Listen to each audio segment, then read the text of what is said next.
Az ember rumbát venne a kezébe és csatlakozna is a zenészekhez.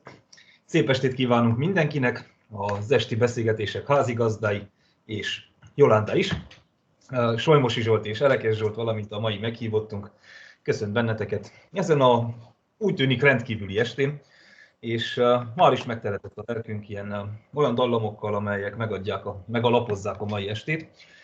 A szerda esti beszélgetésünk, és most fogódzatok meg, 1 éves lett. És ez szerintem új információ Druszának is, most néztem meg, március 7-én indultunk, ami azt jelenti, hogy a következő adásra már betöltöttük az 1 évet, és ez egy hatalmas mérföldkő, ami kis podcast adásunknak. Üdvözlöm! Mondja csak? 1 évesen már beszél. Így van, így van. Na, pelenkát is lassan levesszük róla, és lassan feláll 2 lábra is. Független, autonóm kisgyerek lesz.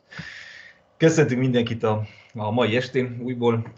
Az esti beszélgetéseinket ezelőtt 1 évvel indítottuk, azzal a céllal, hogy az unalmas, karanténos, koronavírusos esteinket egy kicsit feldobjuk, beszélgessünk komolyabb, lazább témákról, és próbáljunk meg értéket vinni az estéinkbe. Ezt a hagyományt próbáljuk folytatni minden második héten szerdán, és a mai is egy ilyen alkalom. Köszöntünk mindenkit, aki a liceum padjai közül csatlakozott ma is, köszöntjük azokat, akik vendégként csatlakoztak a beszélgetésünkhöz. A hozzászólás lehetősége az nyitott minden alkalommal, és ez így van most is. Arra kérjük, hogyha valaki szeretne hozzászólni a beszélgetéshez, kérdezni, kérdést feltenni, vagy megjegyzést tenni, akkor jelezze egy kézfelemeléssel. A Teamsnek van egy ilyen funkciója fent a chat ablak és a jelenlévők listája mellett. Valamint, ha nem szeretne személyesen felszólalni, akkor a chatben tegye fel a kérdést, és mi majd felolvassuk, vagy Messengeren keressen meg engem, vagy Solymosi Zsoltot, mert követjük folyamatosan a rengeteg képernyőn, hogy kiírogat nekünk. Köszönjük szépen, hogy itt vagytok, és alig várom, hogy kezdjük a mai estét és a mai est meghívottjának a bemutatását. És bizony, kezdjük is. Hát egy ilyen rettenetesen borongós, nálam hóhullásos hegyvidéki faluban, nem tudom, hogy mi van nálatok oda lent a városban, megsúgom, hogy 28 fok és napsütés van Havannában, Kubában, és azt hiszem, hogy jó országgal indítunk. Egy olyasmi ugrott be most nekünk, hogy valószínűleg elkezdünk egy sorozatot különböző egzotikus országok bemutatásával, de nem a turisztikai, nem feltétlenül a random, nagyon átlagos dolgok, hanem az ország bemutatása egy-egy ember szemével, személyes, mélyen megélt történetekkel, és egy kicsit azt reméljük, hogy a bakacs listáját mindenki gyarapítja ezáltal is. Nekem ott van valahol a top 3-ban. Igaz, hogy én autóval akarok oda eljutni, úgyhogy hosszú idő lesz, amíg eljutok. Viszont nagyon-nagyon vágyom oda, most, hogy 28-okon különösen. És akkor bele is vágnánk, mert a vendégünket nem szeretném megvárakoztatni, egy nagyon-nagyon kedves barátunk, aki kubai születésű, és bocsássátok meg nekünk, hogy a mai estét ilyenként akkor átkapcsoljuk angolra. Ez lesz a kommunikációs nyelvünk. Gyerő Dávid barátom valamikor 10 óra fele érkezik, lehet, hogy ő is angolul fog majd beszélni, de ez senkit ne fogjon vissza, nyugodtan kérdezzetek magyarul is, fordítjuk majd, de akinek jó az angolja vagy a spanyolja, akkor megteheti, hogy a vendégünkkel így fog majd beszélni. And this is the moment when I will switch to English, and thank you so much, Yolanda, for patiently waiting for our Hungarian introduction. Of course, I saw your face when we were listening Buena Vista Social Club, and what can I say? The joy on the face of those guys was the joy on your face, and it's just amazing to listen to them every single time is possible. So bienvenida a nuestra transmisión, querida Yolanda. Okay, thank you so much for letting me participate in this beautiful conversation. Well, I'll begin by telling you a little bit of my story, so that you can understand later how it connects to everything else that happened. I was born in Cuba in 1945. That year, as you know, the world was emerging from the horror of World War II. But thankfully for me, I was born in an island far away from the wars. And I was also at my grandparents' house in a little farm near a small village at the foothills of a beautiful mountain range with a beautiful flowing river. It was a little tropical paradise. And that was a typical scene in the island at the time. It really is physically a very beautiful place. I'm going to tell you some of the details of my family because it does have some connection to the political changes that influenced my life. My grandfather was a rural policeman, and my grandfather had only gone to 4th grade, but he loved to study and he continued on his own, and he was able to write and had beautiful handwriting. So from policeman, he was advanced to being the court scribe in the village. My grandmother was a housewife. They had a little farm and they were self-sufficient. They grew all their food and sold some for the other villages. They had chickens and goats and cows, and the only transportation was by horse, on horseback. That was the very beginning of my life in that beautiful paradise, and that's how I remember it. I remember it as completely lovely. I was so happy. My other grandparents lived in the city nearby, by the coast, also a beautiful city in Cuba, in the central part of the island. And my grandfather was a taxi driver, and my grandmother was also a housewife. My mother and father had been married less than a year when I was born, and they were very, very young. My father had just graduated from a course where he became a bookkeeper, and he had a job, but neither one of my families were rich. They were ordinary people making a living. And their one big asset, and that favored me, my parents, my aunts and uncles, that my grandparents all believed in education, and they did everything possible to let their children have a good education. At that time in Cuba, it was also, along with the rest of the world, things began to improve, and Cubans were very much into education. In fact, Cuba had the lowest illiteracy degree of Latin America, contrary to what the revolution later promoted in propaganda. Something like 7%, as I read.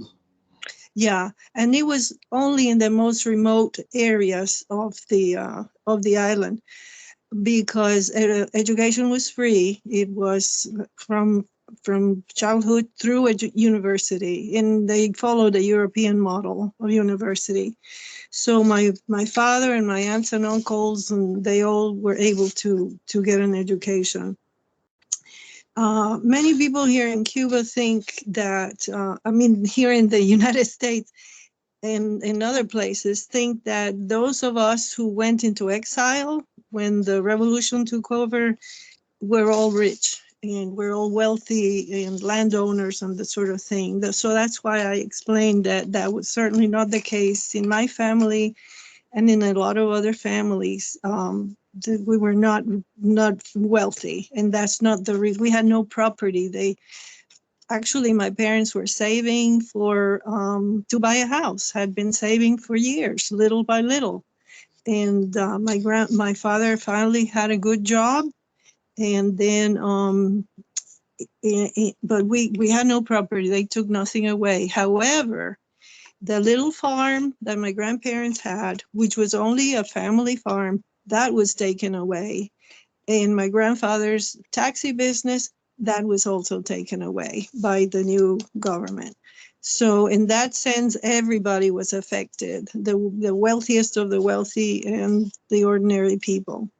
I see you have a picture of my passport. I have it right here in real life. I still have it. I treasure it. When I was 17 years old that I left my country. Yeah. So after all that, then I will be open to some questions. Well, thank you for sharing this background, and I think it's important because of the many misconceptions we have, especially about a Caribbean island. I mean, it's so far away from Transylvania, but even in US is the same misconception, I think. Basically, you went to exile because of what happened with the Fidel Castro revolution, no? So you felt like not being safe, not having a future in the country. But I'm sure in your heart you were. I'm not sure if it's a good word, but you were patriotic. I mean, you loved your country, and I'm sure that it was hurtful to leave.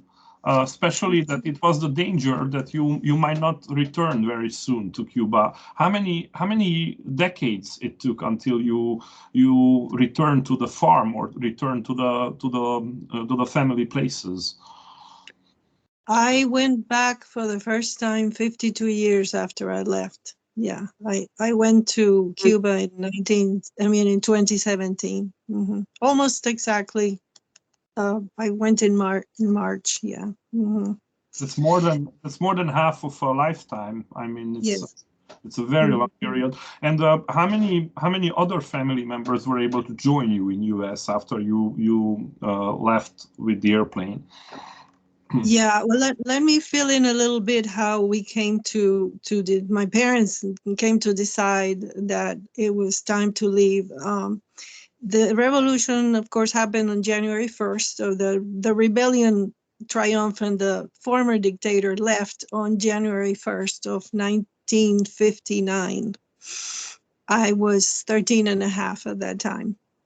And my parents and most of my family were supporters of the rebels because the dictator was, there was a lot of corruption going on, and And so people were very unhappy. However, that did not keep Cuba from becoming prosperous in the 50s, because a lot of Americans had made investments in Cuba. And I mean, we're very close, 90 miles from the US coast. So a lot of Cubans and Americans came going back and forth, and Cubans are very industrious, and it was a prosperous time along with the United States. The 50s, a lot of good things were happening.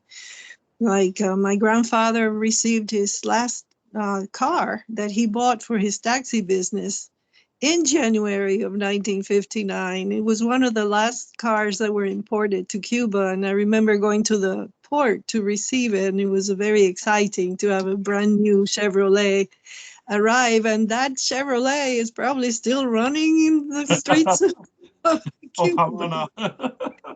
So, yeah, so that was in 59, and by 1960, a lot of things had happened so quickly. The government intervened, the schools intervened, private companies.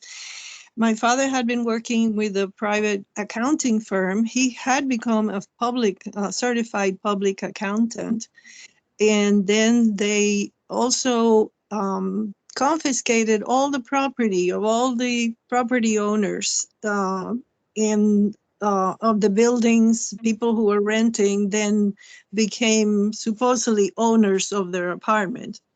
And then my father worked for that.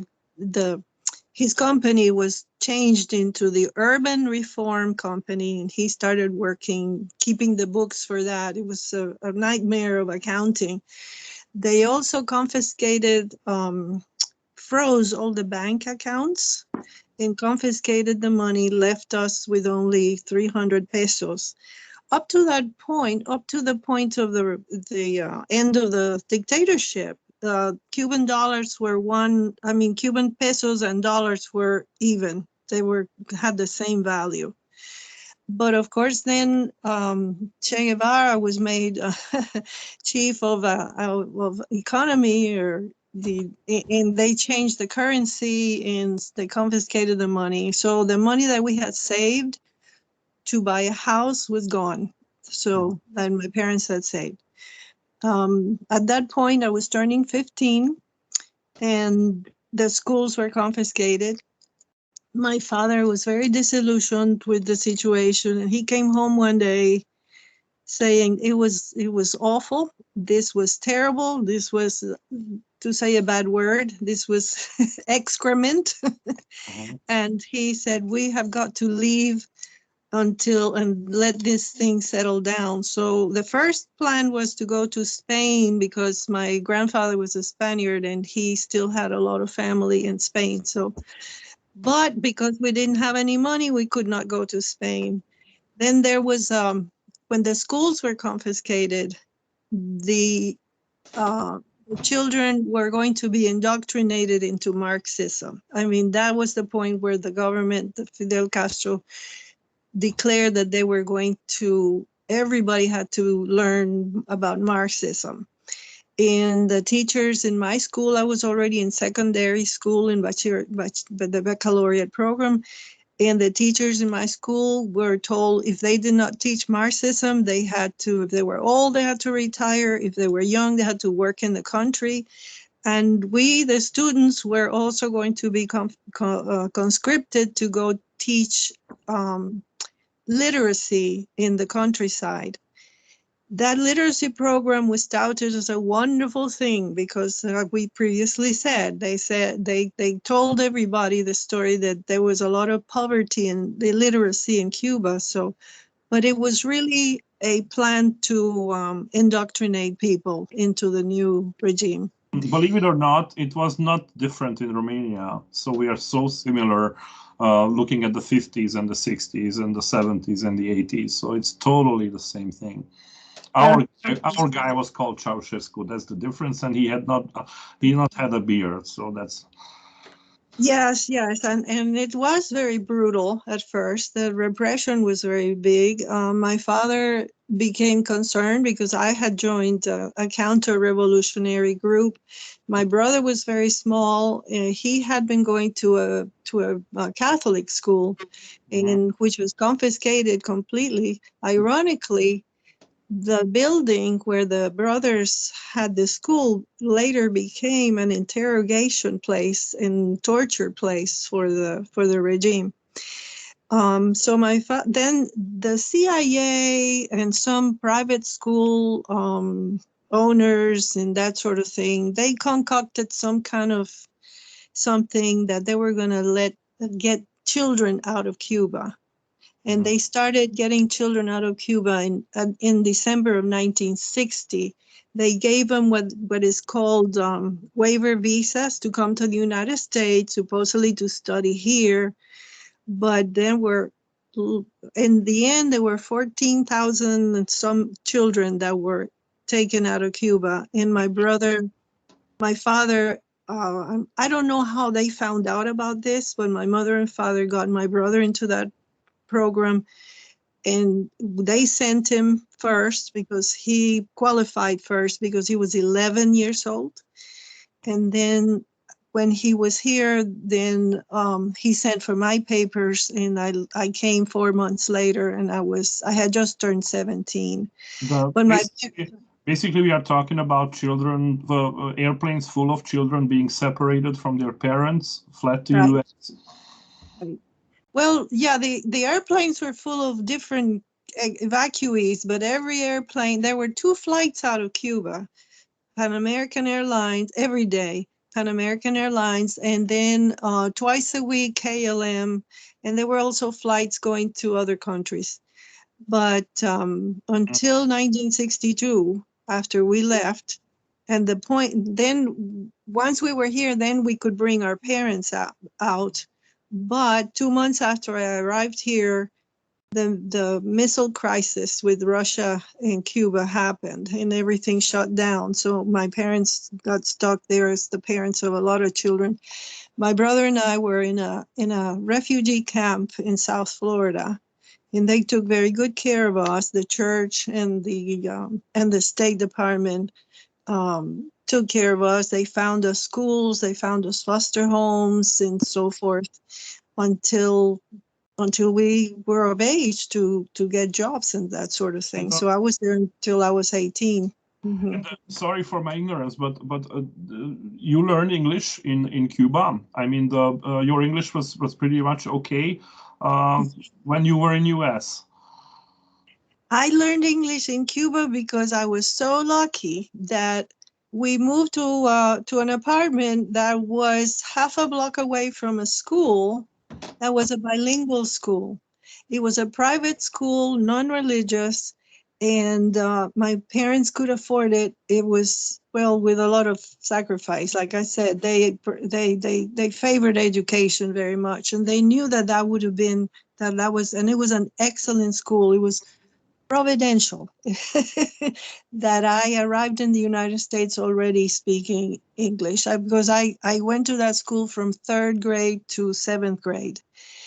In 7th grade, I transferred to the public secondary school, which were at that time were excellent schools.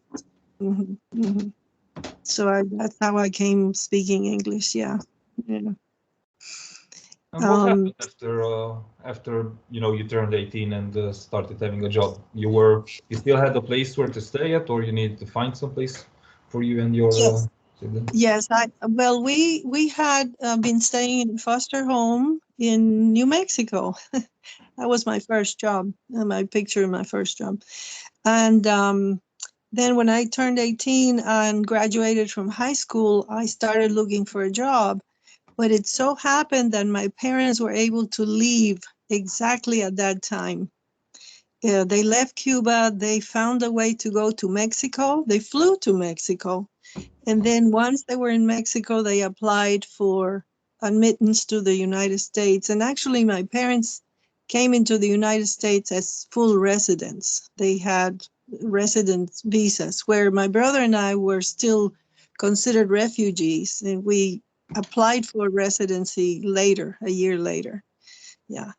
So Really? that's so when I heard that my parents were coming, then an American family that had become good friends of us, so my brother and me, invited us to come to their home and to stay there, and they helped my parents and me and my brother for the first few months while my father found a job. They helped us found a job. They helped us get the furniture and things that we needed because we didn't have anything. My parents only they had some clothes and that was it. And that American family was, and also in New Mexico, the mother of a classmate of mine also took me in when my foster home ran out. Yeah, it was the kindness of strangers. All along the way, we found someone that could give us a hand. Yeah. And you became separated basically with your grandparents and all the other relatives from home. No, they stayed home. Did your parents ever manage to see or to meet your grandparents, or did they ever got reunited before they died? My grandfather, my mother's father, was able to leave Cuba in 1969, but the other three died that way. I have a photo of them here. I don't know if there's reflection that you could. Yeah, it's good. It's good. Yeah. And those are my four grandparents that I was so proud of. And that photo was taken after I left because I had always wanted to take a photo of all four of them with me together, but it never happened because I lived in different cities. And you were left. Then when I left, they finally got together and sent me the photo, and they started dying soon after that, the three. So from the moment where you left Cuba and until the moment that you were united with your family, were you able to stay in contact with your family, to write them letters or whatsoever?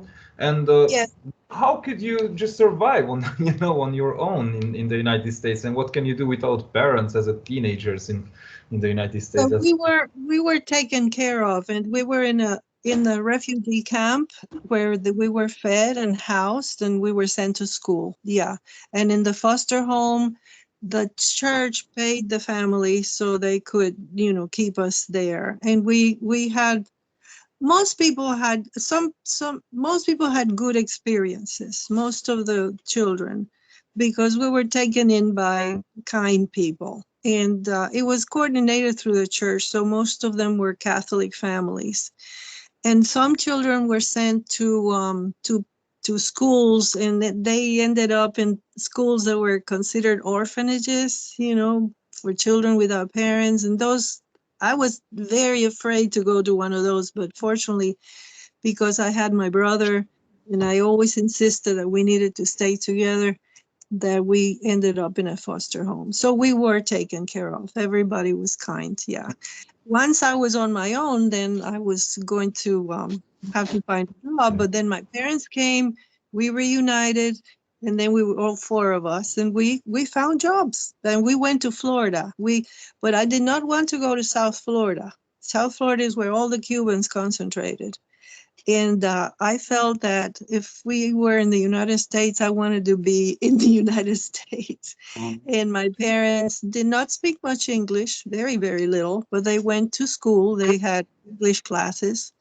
My father, because he was an accountant and numbers are the same in every language, he was able to get a good job right away. And then from there, as he's learned English, then he ended up working in the University of Florida. I went to school at the University of Florida, and my mother, who was a wonderful seamstress, was able to get a job also sewing for a department store. So that was we were very lucky, and that the family that helped us out were very kind and gave us a lot of help. They helped us find a job, they helped us find a car in an apartment, and very soon we were settled up. So a lot of Cubans came very well prepared. And that's an example that the Cuba that we left before Castro was already in good shape. Mhm. They were ordinary people. Mhm. Let me go back a little bit to the revolution and to Che Guevara. I'm very curious about how can you point out this fact that in many cases the young people, even young people today, they prefer to wear a T-shirt with Che Guevara. They prefer to wear a hat with Che Guevara. They have all kinds of signs of Che Guevara. And I doubt that they know the story behind the real story behind of him. Why is he considered a hero? I mean, I lived only a few years through the horrors of Romanian communism, and I would never wanted to go back or to be part of that life. And I'm just trying to understand why he became such a famous guy.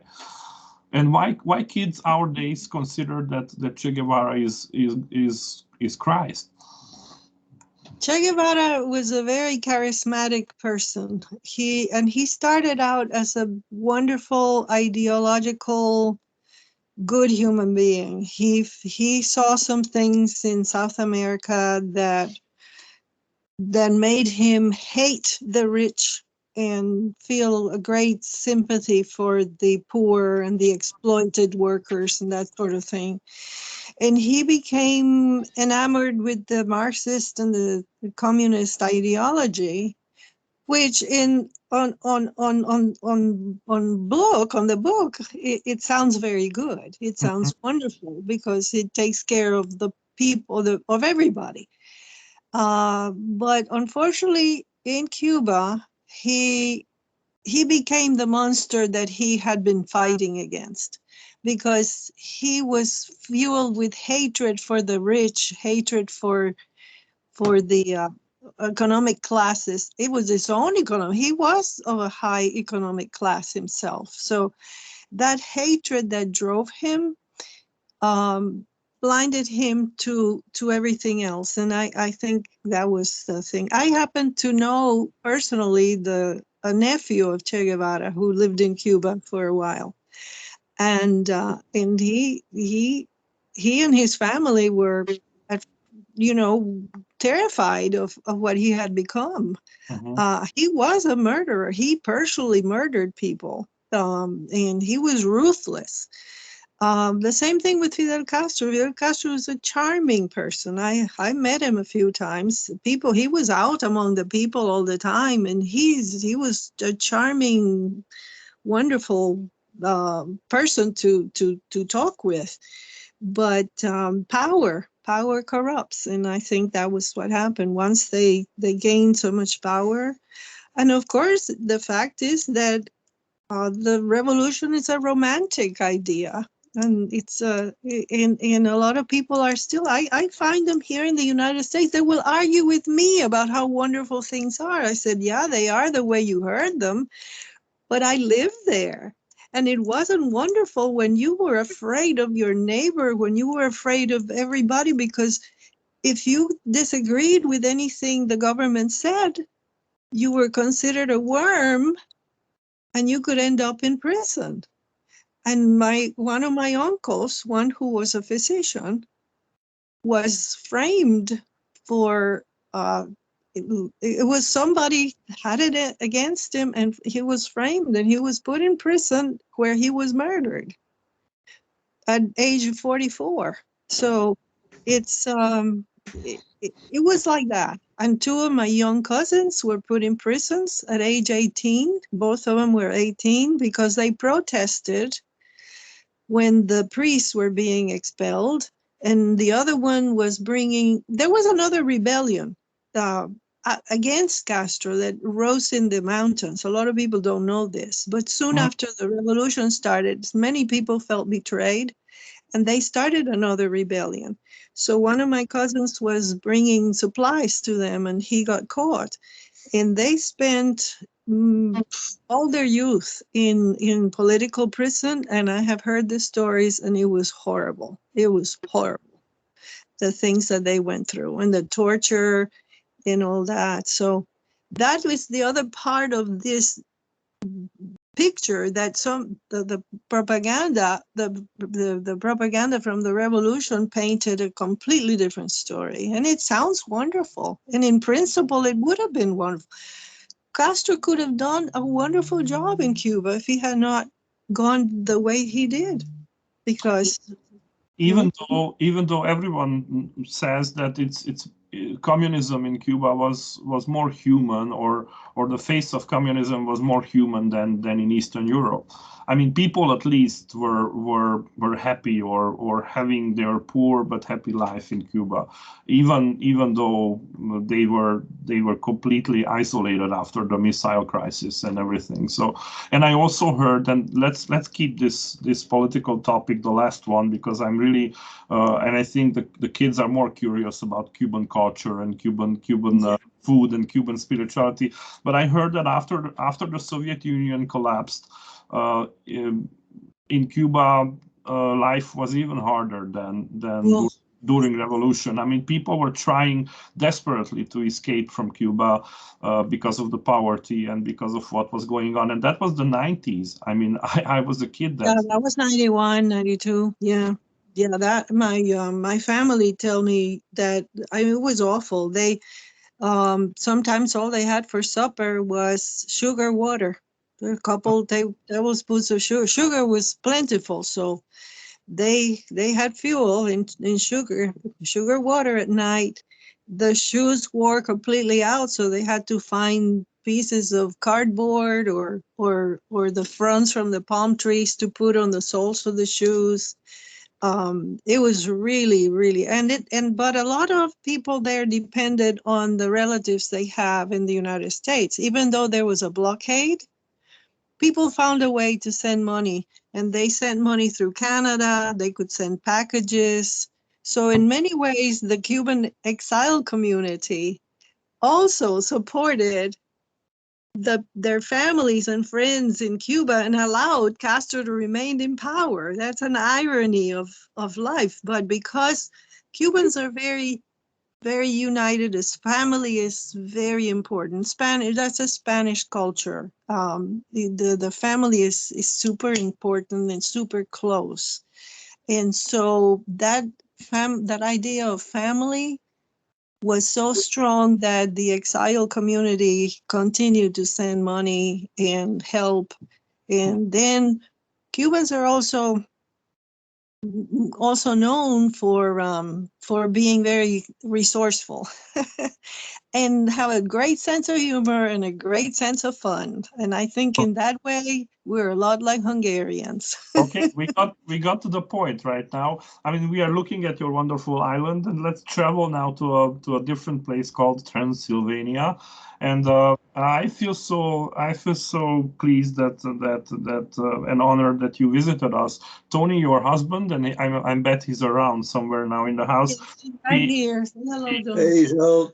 Hey, Tony, nice to hear you. I will never forget when after the Transylvanian trip you told me that, and you had that wonderful accent, wonderful Southern accent, that this was not on my bucket list, but it's beautiful. And well, you see, Cuba is on my bucket list, but Transylvania was not on your bucket list, even though you came. And I'm really curious, Yolanda, how do you see Transylvania in terms of Cuba? I mean, did you discover any similarities? Because when you saw the horse wagon with the people, or people in Torocko, or people in the village, and I'm not talking about the big metropolitan Kolozsvári now, or Budapest. I'm talking about the real village life. Did you felt like home a little bit in some moments? Because looking at the face of the Buena Vista Social Club guys, I feel the same, even though my skin is different or my music is different. How did you discover Transylvania in comparison with Cuba?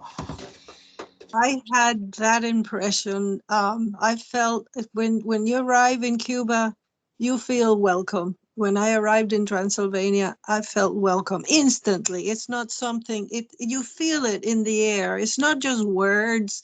It's just real. You see it in the people's eyes. And then the people who live a simple life and make the best of what they have. And I think Cubans are the same. when I went back to Cuba in 2017, I was very afraid that my emotions were going to be very strong. I had avoided going to Cuba for years because I was afraid to encounter that. But a cousin of mine prevailed and said, no, go with me. I'll be with you all the time. And your cousins there want to see you. My family is very large. I have many cousins. And it doesn't matter if it's third, fourth, fifth, or if they're in the family, they're your cousins. That sounds Transylvanian, though. Yeah. And so I was very worried that the changes were going to affect me very much. And yes, there were very many changes. But then I thought, well, here I am, an old woman. I'm not the same person I was when I left Cuba. I am changed. I don't look as young. I am worn, but I'm still the same person. And I felt immediately, I felt at home. And I felt that my people were still the same. And that made me very, very pleased. I was very satisfied that my people were still welcoming and joyful, and they would use every little bit they could and make a meal out of it and have a party and music everywhere. And that's how it was when I left. It was when I was growing up, and that is still the way it is in spite of all the terrible things that are happening. And I could feel that in spite of all what you went through, and I think in many ways what you went through in Romania and Transylvania was even worse than what we went through in Cuba, because you were closer to this. You were part of the Soviet situation. And now we are closer and closer right now again. I know, it's breaking my heart. And so, but I could see that you maintained that character, that joy of living, especially that idea of doing the best with what you have. You know, you're not lamenting, oh, we don't have this, we don't have that. Well, you know you don't have it, but life still goes on, and you have to live it the best you can. And the love that people have for each other, the support that people give each other, that is something that I found very much in the Hungarian people, especially, that particular ethnic group. And it exists in different ways, of course, in different cultures. But some of us are more expressive. And I think when they start talking, they keep talking. When they have a good time, they keep having a good time. And so do Hungarians. It's really funny. When we eat, we eat. When we drink palinka, we drink palinka. I know that I drove crazy. I drove you crazy with that stuff. I would never do that again. Yeah. You would like the Cuban rum too. It might not be as burning as palinka, but there's one that's called aguardiente, which literally means burning water. It's very much like palinka. Yolanda, I'm assuming that your response would be yes, but were you able, throughout those years that you lived in the United States, to remain a Cuban and to preserve your heritage and culture? And if so, I'm assuming so, because I see it and I experience it. But was it hard for you to stay true to your culture? And have you faced any challenges along this way on being a Cuban in the United States? Well, I know, because fortunately I had my parents with me until they passed away, and they were in their 80s. And my grandfather too, who lived a long life too. He was 98. So I was able to introduce my children to my culture. And I'm married an American, but he's Cuban by association. He's American, but he speaks Spanish, and he loves Cuban food and that sort of thing. So that made it easy.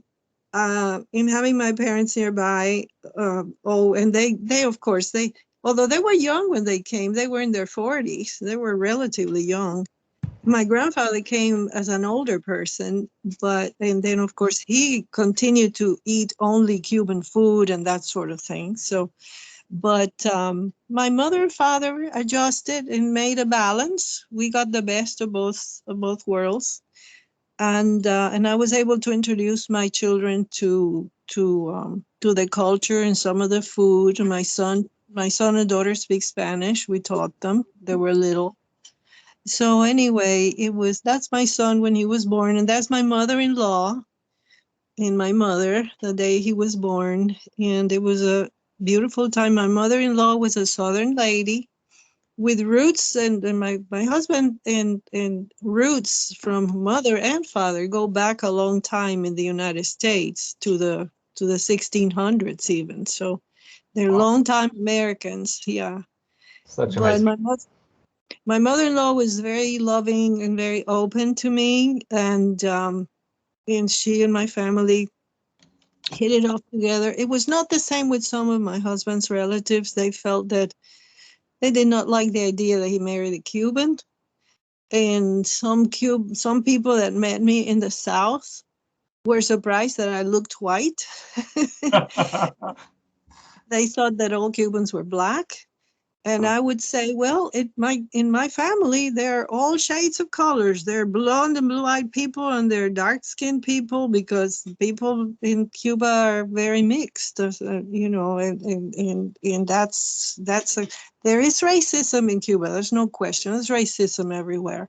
But among the common people, it's more even. Or compared to the 60s in US, it was different, I bet. Oh yes, definitely. Well, you mentioned that your children they speak Spanish and they are proud of their heritage. Matthew is a wonderful musician, and I heard him singing and playing, so they will carry on this Cuban heritage in a way. Mm-hmm. And you know what? My new grandson looks Cuban. My daughter married a young man whose mother is German. She's also an immigrant. So my grandchildren have two immigrant grandmothers, one Cuban and one German. So much for that's an interesting combination. But my granddaughter looks German and my grandson looks Cuban. Isn't that fun? Genes are going. Yes. That's wonderful. Well, dear listeners, dear children, dear guests, if you have any questions, please ask Yolanda. You can ask in Hungarian, you can ask in Spanish, you can ask in English. We are curious if you have any specific question about Cuba. Do you make Cuban dishes, Yolanda, or did you learn something from your parents which is traditional, and sometimes you make Cuban dishes? Elekes has a few Cuban food pictures here to share, and I'm curious if you make some of these specialties. Yes, I do. My mother and grandmothers were very good cooks, and then I feel like my food doesn't taste like theirs do, like theirs do. But yeah, we kind of became vegetarian at some point, so a lot of the meat dishes that are very typical I don't do. But that black beans and rice, yes, and I use the seasoning that Cubans do. Once I left, arroz con pollo, that's a good one. Chicken with rice, that's a very delicious food. And I don't make it so much because I'm very particular, and it doesn't taste like my grandmother's. It's not real. And it'll never taste like my grandmother's. But yeah, it's something that we do, but I became a citizen of the world once I left Cuba. I embrace different cultures. I love ethnic foods from all sorts of parts of the world, and that's one of the good things about being from an island, is that when you're in an island and so isolated, you're very curious about what the rest of the world is like. Those are fried plantains. They're delicious. I make those very often. Yeah. And we do get them here. Yeah. In where I live. Yeah. It's hard to believe that time flies so fast. I mean, 15 minutes just just flew away. Yolanda, I remember one particular thing you told me. I think I was in US when we got together, and we know each other because of our partner church in Beszterce and Columbia, South Carolina, and we treasured that partnership. But I treasure very much your way of looking to the world and to relating to people and human beings and spirituality. And once when I was in US, you told me a story, and that story is keep hunting me and stayed with me because I'm a teacher. And everything I learned from a teacher related to this vocation, it stays with me. If you can share that story, I remember that at one point in your life you were teaching English, either as a second language, or I don't remember, or for children with problems, or I don't remember. And some of the wonderful American youngsters, they criticized your accent, and you had a wonderful answer, and I would really like the audience and everyone who's listening to follow what Yolanda will explain now, because this story stayed with me for a long time, and I think it relates a lot with the Romanian life here and the global life we have with some of the new generations, as we call. Can you tell that story for our students? I'm not sure exactly which one. Is it the one that I had some spoiled students that were trying to it was high school. It was high school.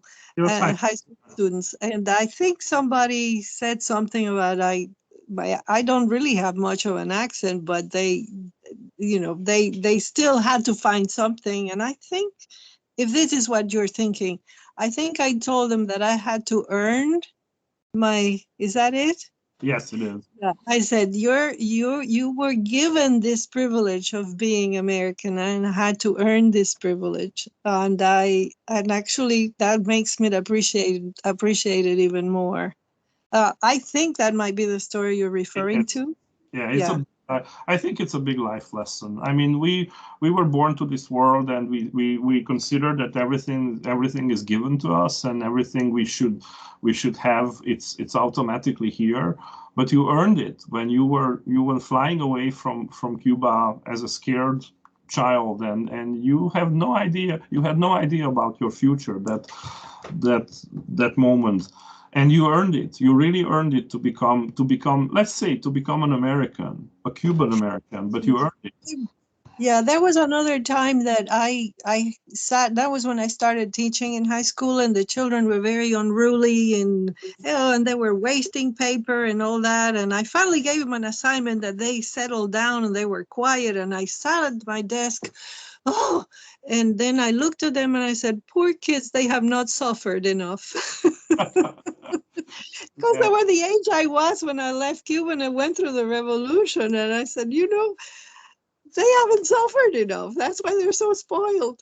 Well, I don't wish anything related to suffering to them, but somehow they should feel that nothing is given. Everything is to earn. But that's why listening to other people's stories is wonderful, because maybe you have not experienced that, but other people have, and then you realize that it could also happen to you. That's true. Anything could happen to anybody. Mm-hmm. So because all of this, and because of your wonderful heart and wonderful soul, I call you mom. I mean, I have a mother, and you have children, but I feel so close to you. Whenever we talk, I feel like we know each other from 75 years at least. Oh, I love you so much. Yes, thank you so much. And I hope I can go back to Transylvania one day with a lot of time, so I could really go back to Torosco, especially. And I promise that I will go to Cuba and meet some of your cousins. Yes, and I hope so too. I think you would have a great time. But be there meeting. Let's hope that this pandemic eases up and we can go back to some sort of normal life again. Yeah. Slowly, it looks like we are getting back. Well, thank you so much, Yolanda and Tony. Thank you for the wonderful life lessons, and hope to have you in our future podcasts. We might have some ideas to share. And here's my friend David Gyerő, Reverend David Gyerő. He was president of ICUU for many years, and he ended up to visit Cuba, I think, for some Unitarian reasons too. But I'm also sure that it was on his bucket list. And I'm really curious, and I invite you, David, to remain on English chords, because it will be easier for Yolanda to have a perspective from a Transylvanian side about Cuba. Since with Elekes we only relate to pictures and pictures about food and movies about Cuba. Here is a real person who had been to Cuba. Reverend David Gyerő, welcome. That's wonderful. You mean another one? Yes. Okay. Well, David, tell us when was the year when you visited Cuba, and tell me, did the Obama era change something in Cuba already that time? I mean, did you face any McDonald's or new cars, or you ended up in the same life what Yolanda experienced when she revisited? Well, hello. Hello. First of all, I didn't expect to speak in English, which is okay, but I didn't practice it over the last year or so. So I have to translate my thoughts from Hungarian into English. Please. It was 3 years ago in January. I visited in 2019. Actually, for Unitarian reasons, yes, or Unitarian Universalist reasons. But then that was what I thought I would go for, and then when I came back, frankly, that was the weakest result, or the smallest result of my trip. Because Unitarian Universalism in Cuba, just as in other countries in Central America like Mexico or Colombia, to give you two other examples that I know well personally, Unitarian Universalism is not very viable and energetic alternative to religious pilgrims and searchers as we speak. It may be in the future. It has not been in the past, and it certainly is not in the present. Yes, for exactly. many reasons that we shall not probably get into, as it is not one of the central points of our conversation. But yes, there is a Unitarian Universalist group, at least one, in Havana that we visited. We means me and two other Unitarian Universalist colleagues, ministers from the United States. And we did some of the deepest personal experiences of that trip come from our time shared with our Unitarian Universalist sisters and brothers in Havana. But Zsolt, the American influence was not affecting my experiences in many negative ways. Mm-hmm. For instance, to start with, my friends could not travel freely to Cuba. It was still under Trump administration. Yeah. And to just say just a few things, we went to Mexico first, and for their sake, and they did not confess on their travel records that they have another ticket to Cuba from Mexico. Yeah. And every expense in Cuba was on my credit cards. Because there were some worries, to say so, that a not official travel to Cuba may have negative consequences on United States citizens after they return home. So when they went home, they didn't add the Cuban leg of their Mexican trip at their arrivals records. Basically, are we talking about the privilege of being Romanian now? Oh yes, for 2 very short weeks, I was privileged to be a Romanian, which was easier to play around with than having had been an American. Mm-hmm. How was Cuba in your impression? I mean, walking on the streets, having local foods, having local drinks, looking at the music groups. How was that experience for you? It was very authentic, meaning of value that was not destroyed by any political or social regime, or not even of the 20th century. But Yolanda knows it better. They have been bad regimes in Cuba over the last 500 years. Bad regimes. Yes. And somehow that capacity of the people and their culture and their spirituality not only survived the regimes, but survived it in a stronger way than their ability to be themselves is stronger than the fingerprints of any regime that they had to put up with and they had to eventually survive. Mm-hmm. So basically, their cultural heritage is stronger than oppression. Absolutely. Yes.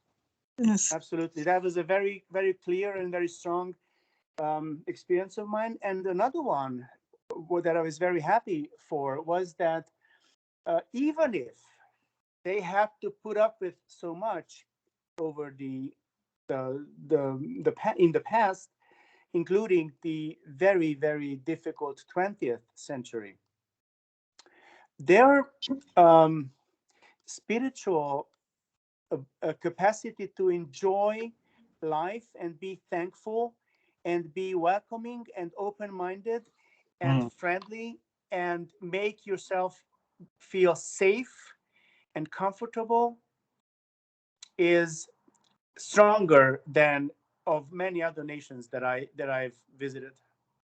And that is a very good news. And this is being said by a Hungarian, Yolanda. So I'm so proud of these Cubans. Thank you, and I really I think you actually did get the right idea, because that was my impression when I returned, and I did not know what I was going to find. I was afraid that my people had changed, and that was the first thing that made me feel okay to be there. That my people are still my people. And not all that they have gone through, it did not destroy that spirit, and that was really, really emotional. And I'm grateful. Yeah, and that's why I have hope that they're going to be okay. They're going to be okay. And you should, from my experience, this is a very realistic hope. And Well, you turn on. Excuse me. I'm in the middle of arranging a family ski retreat in the Gil Valley. I am in Petrogeni as we speak, and we're ready to go up to the mountain tomorrow morning with my kids and my brother and his family, and they're just arriving. So I am arranging they have never been here, so I'm the local guy to welcome them in 10 minutes. That's how much I have. David, what time of the year were you in Cuba? What time of the year? A perfect time. We were in January and February. Right, because the heat, it's very brutal after June, July, August, September. It's horrible, and for someone who comes from a cold climate, it's very unbearable. I don't think I can bear it anymore. Yes. So enjoy that snow. we were we chose. We were free to choose, and so we chose the right time to go. That's wonderful. Just checked it, and it's 28 Celsius today in Havana. So isn't that perfect? Yeah. Yes. So, Zsolt, let me just say a few things Please. Before I have to go. I would encourage everybody in my country and in my culture and in my church to give it a try if a chance arises to go to Cuba. Mhm. Not to Varadero, not to the beach. I mean, Not maybe there too. Not to the 5-star resorts. No. David, there are other beaches that are good. There's Varadero is beautiful, but it's spoiled. There are other ones that are. But let that not be the main destination. Right. Let that be a closing 2 or 3 days. But I don't know. Start with Havana and go to Santiago, and take the bus or rent a car. You go to Cuba nowadays, and you book a place for yourself on Booking or Airbnb. Yes. You pay with your credit card. You go to an ATM. This is a changing world in that country. Yes. There's no physical danger for you to be exposed to if you live in the non-touristic neighborhoods of Havana. We stayed with Cubans. I booked a booking place of a local person, and we didn't stay with the tourist neighbor in the hotels, because we went after the experience of the Cuban people. We didn't go after the experience of the tourists. Mhm. Yes. And that was the right choice. And Same here. Not to mention that it was also the cheaper choice, which was very, very good for us, Romanian, Transylvanian Budget.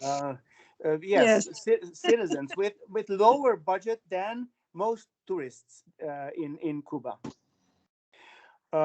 Also, we did not go after rental services. We took our own research, did our own research, and talked to the people about what to see and what to do. Mhm.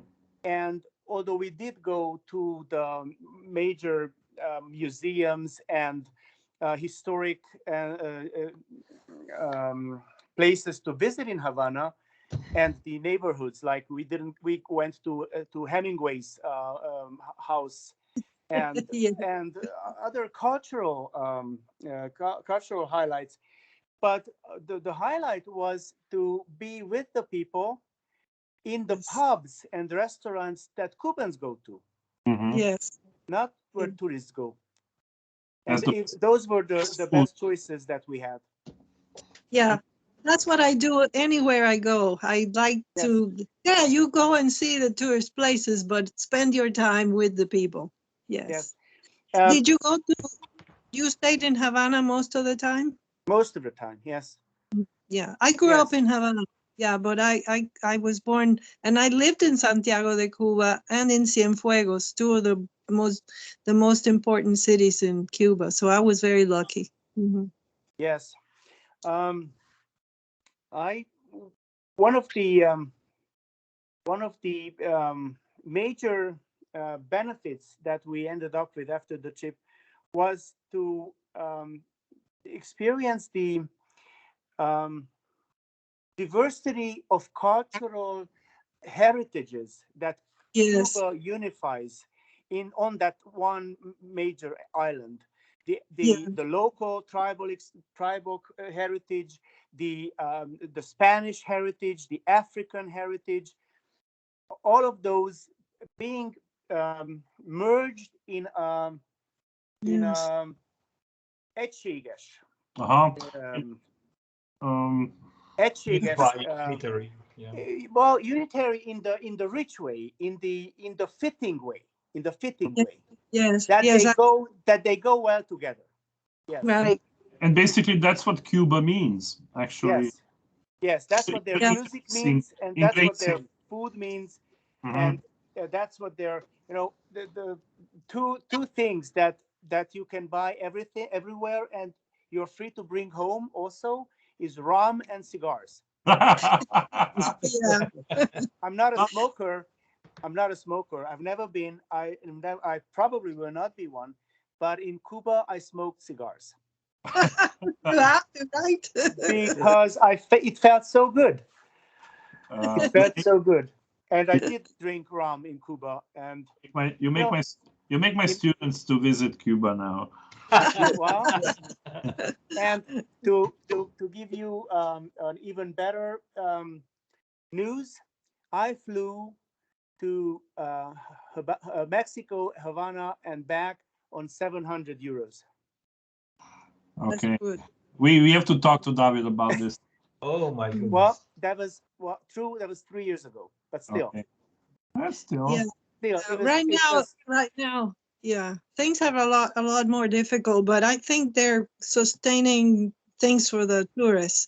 But I understand from my family, I have still a lot of family there, that it's very hard to find food and amenities. Yeah. Well, I was there, we could go to the store. It was just, when I was there, we were still under Obama's policies. So things were beginning to look good. And then after Trump came, then things got bad again. And right now, and with the pandemic, it's hard to find food. And that's what I understand. Yeah.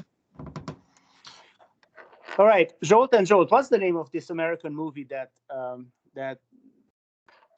it is a Hollywood movie, but it has some really good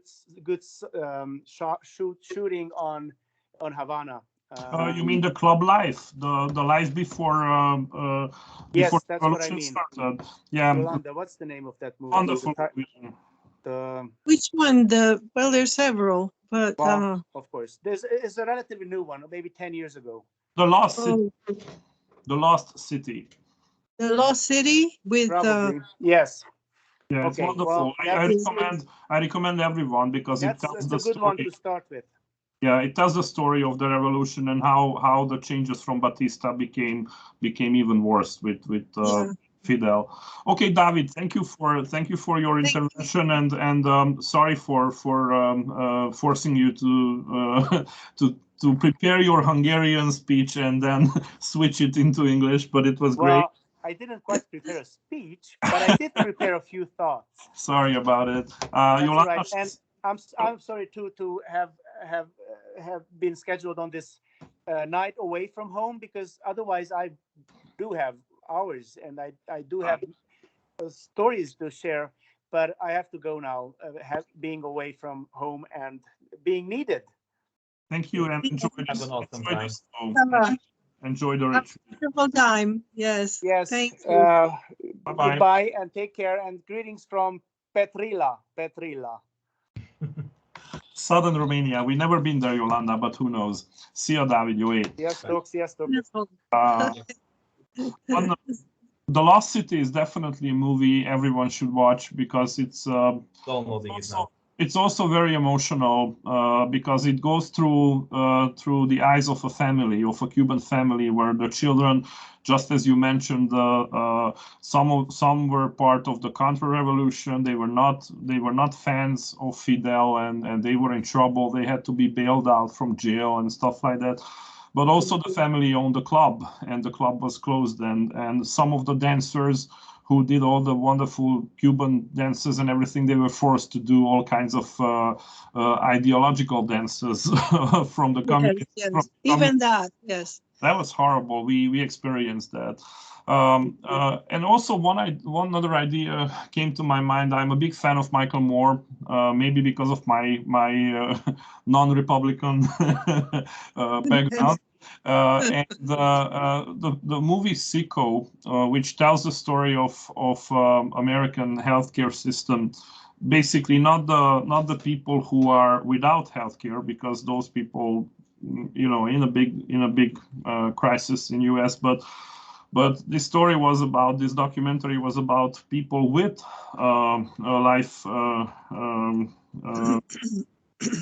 insurance, but they were denied on several different major surgeries and other stuff.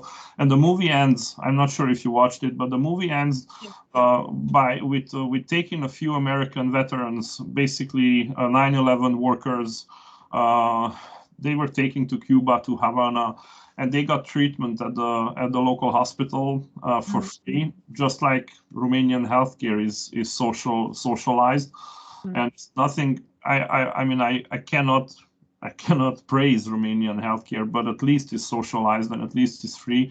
And it was such a heartful moment for me when I watched the movie, and I showed this to my students, and I always cry, and I'm so ashamed about this when the veterans, when the firefighters are welcomed by the Cuban firefighters in Havana, and they stay in line for them because they respect 9/11 workers and 9/11 rescuer workers, and those people without too many stuff they have, without equipment, without money, without the big rich American fire trucks, they show up on every single accident, and I don't know why you need those 50-ton trucks when that is the only one they have. when they have to take down a cat from the tree, they bring 50-ton a machine. Everything is big in America. Jesus. So, and those people were staying in line, and they were saluting their American friends, and that was so moving. I mean, and that's the Cuban spirituality to me. I mean, I will never forget that movie. I mean, you can be left wing or right wing, you can hate Michael Moore and you can love him, but that moment of the movie when those people were hugging each other and they were sharing thoughts at the fire truck, at the fire station, that was very moving, and it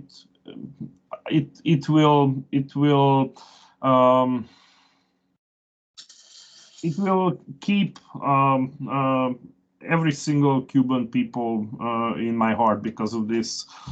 So, do I have time for just one little comment regarding the medical service in Cuba? Cuba had excellent medical tradition since before Castro. And free medical, and there was a wonderful medical system. And the way I look at it, when people talk about, oh, how wonderful the medical system is now that, after Castro, I said, Castro knocked off the jockey of the winning horse, got on it, and claimed the race. When it came to the medical system, it was already very, very excellent. And I personally had state-of-the-art treatment for asthma, free in Havana, for before Castro came. And the people, you had to go to the big cities to get it, but once you were there, everybody had the medical system. And as far as that embracing of people, the Cuban people are very open and sympathetic. They have empathy with other people that they identify with. Yeah. Right now we're identifying with Ukraine, and we respect, and Americans and Cubans were very close because in many ways, that was a natural connection, a lot more natural than with the Soviets. Okay, well, thank you so much, and Thank you, Yolanda. and I hope you we hope have a good day. We hope that folks who joined us tonight, and some of them who will listen after this live moment. I mean, this podcast works even as a link. I'm happy to send it to you, and you can share it on your Facebook page, Yoli, and some of my students will listen after the show. And we really hope what David said will give them a hint when they have a new bucket list to visit Cuba and not Varadero only. So let me know. Maybe I can meet you there. That's Wouldn't right. that be fun? And my family, I have so many of them. Just about anywhere you want to go. Wonderful. So nice to Well, see. I would ask you to say goodbye to us in Spanish, and to our listeners. And then I have a gift for you, because every single podcast ends with a song, and I have a special one for you. It's a Cuban song. I will explain it later, but please say something in Spanish to everyone as a Cuban heart. Muchas gracias, mucho cariño, mucho amor y espero verlos en Cuba algún día. Muchísimas gracias. Gracias. Thank you. Mm-hmm. The song is a famous Cuban song from 1935, composed by Maria Teresa Vera, and it's sang by a little girl. Guess what? This little girl with her brother, they live in northern France. They have a South Korean heritage. They live in France and they sing Spanish. So they are That's wonderful. a wonderful world. Check this out. They have 6 million visitors on only this song. 6 million, and the girl she's less than 9 years old. I hope this will give you a nice feeling about our Cuban topic. Big hugs to everyone. Thank you for being with us. Keep in touch, and we really hope that we see you somewhere, either in Cuba, either in kolozsvári.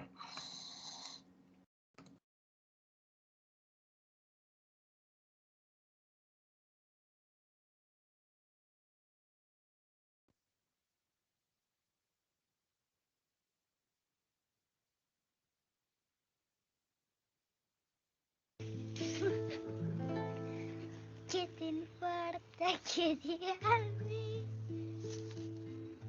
si tú no me quieres ya?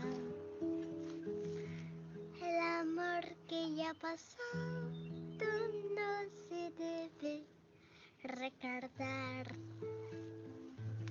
Fui la ilusión de tu vida, un día lejano ya. Al represento el pasado, no me puedo conformar.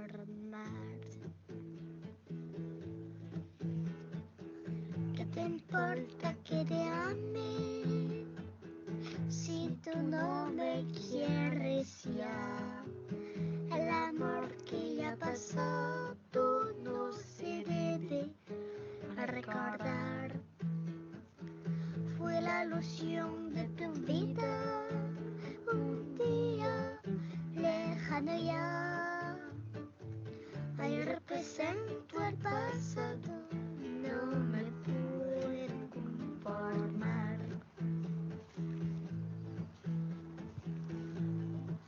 Si las cosas que uno quiere se pudieran alcanzar, tú me quisieras lo mismo que 20 años atrás.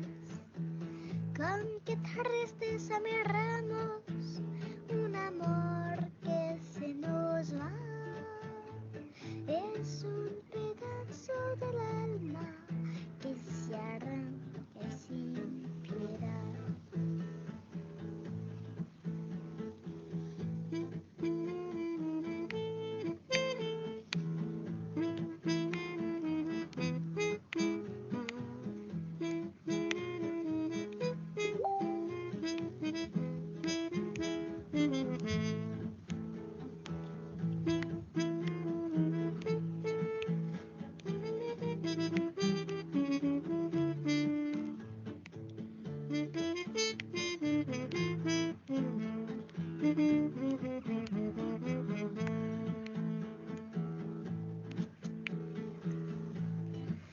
Si las cosas que uno quiere se pudieran alcanzar, tú me quisieras lo mismo que 20 años atrás.